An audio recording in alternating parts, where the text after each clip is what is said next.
Coucou mes bibounes, comment allez-vous? Moi je vais pas très bien, j'ai la grippe, j'ai la toux à cause de l'hiver et tout, mais bon, on s'en fout. Voilà, aujourd'hui j'aimerais qu'on parle d'un truc, du talent en Afrique, parce que il y a un petit truc que je reproche à nos parents noirs, surtout Afrique subsaharienne. Voilà, chez nous le talent est considéré comme un loisir. Genre quand tu remplis un CV, nom, prénom et tout, diplôme, papa, expérience professionnelle, en bas on te demande les loisirs, tu mets footballeur, tu mets pianiste. Pour eux, c'est comme ça. Pour eux, le talent, c'est un loisir. C'est un passe-temps, ça sert à rien. Voilà. Tu peux aussi écrire regarder la télé. Pour eux, c'est la même chose avec un talent. Regarder la télé et passer à la télé, pour eux, c'est pareil, pour nos parents africains. Ce truc, en fait, je condamne pas les parents qui imposent leurs enfants à leurs enfants. Désolée, il y a un mélange de quatre langues dans ma tête, donc du coup, le français, il prend un coup. Je ne je n'indexe pas les parents là qui sont à fond sur l'éducation scolaire et tout, qui vous imposent un métier, qui vous imposent la profession et tout, mais je dis simplement que quelquefois, si vous voyez que ça marche pas, malgré que vous imposez, ne traitez pas votre enfant d'idiot ou de malchanceux ou ne cherchez pas les églises ou quoi que ce soit. Non, tentez, non, pardon, laissez la chance à l'enfant de vous dire ce qui l'arrange. En fait, demandez à votre enfant quels sont tes projets professionnels. Tu te sens apte, tu te sens habile dans quel domaine. Et vous lui donnez une chance de réussir dans ce domaine. Vous mettez tout en sa possession, tout en sa faveur. Et malgré ça, s'il échoue, mon frère, tu es bête. C'est pas la magie, tu es idiot. Mais avant ça, n'imposez pas. Parce que quand il échoue, c'est parce que, de un, c'est pas son destin. Et de deux, vous l'avez obligé. Vous avez obligé votre enfant à faire ça. Il le fait à contre-cœur. Et il aura toujours des problèmes pour réussir. Il ne va pas atteindre tous ses projets. Parce que c'est obligatoire. C'est un peu comme quand tu es allergique au piment, on te dit, écoute, il n'y a que de la nourriture pimentée, il faut que tu le manges. Tu vas le manger comment? Parce que tu as faim. Mais tu sais bien que c'est pas bon pour ta santé, mais tu n'as pas le choix. Ça ne va pas te tuer, donc au moins ça va te sauver pour l'instant. Mais non, vous étouffez l'enfant. Il y a des enfants noirs, africains, bon, de l'Afrique subsaharienne, qui sont très talentueux. Le problème, c'est que nos parents ne veulent pas entendre parler du talent. Pour eux, va à l'école. Kende à l'école. Ok, au bah bac du coup, au bah diplôme, au bah licence, bah maîtrise, bah doctorat, bah prof. Ok. Mais est-ce que tout le monde est destiné à réussir sur le banc de l'école?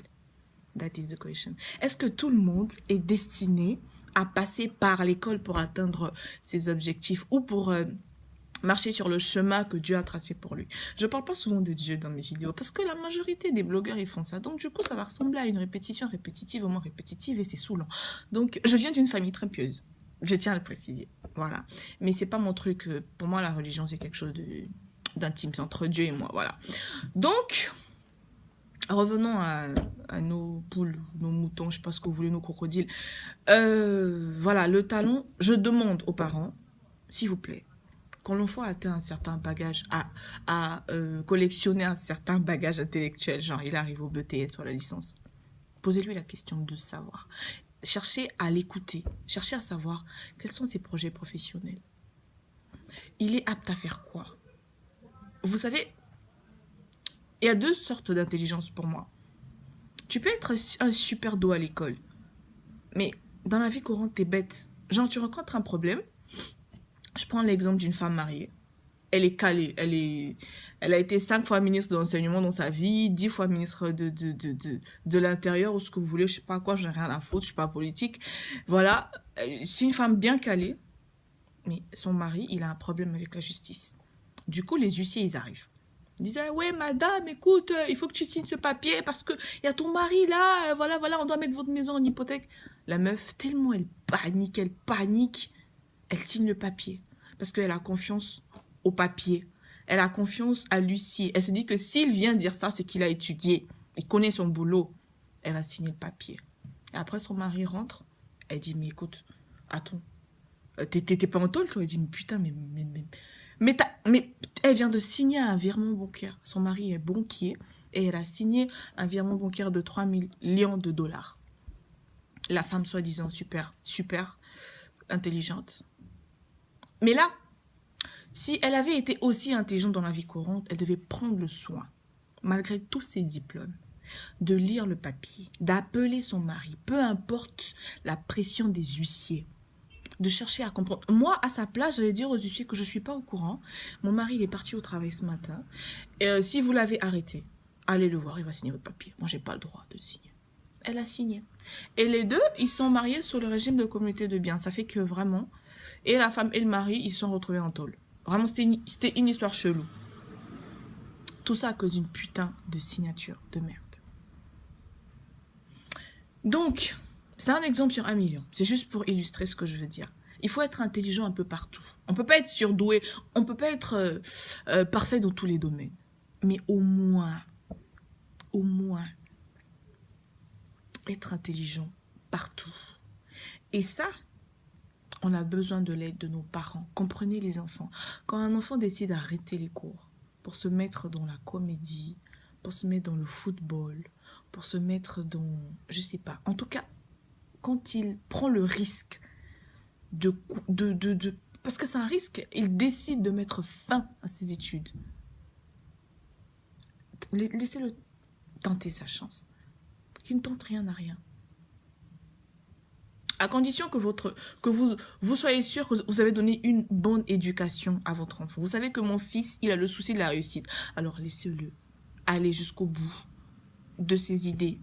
Et vous verrez que tout ce qui va toucher va se développer. Tout ce qui touchera deviendra fertile. Il va... Libo connaît et osa péter. Vous comprenez? Souvent, un échec, c'est un message que Dieu passe. Souvent, il ne faut pas toujours aller dans ce sens. Parce que Dieu nous a laissé le choix.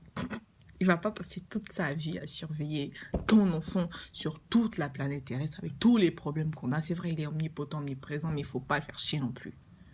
Il y a des choses très simples à faire. Voilà. Donc, si vous êtes sûr d'avoir donné la bonne éducation à votre enfant, vous n'auriez pas peur de ses choix. Vous devez l'aider pendant que vous êtes en vie à aller jusqu'au bout de ses projets professionnels. Parce que quelqu'un sans ambition, c'est quelqu'un idiot.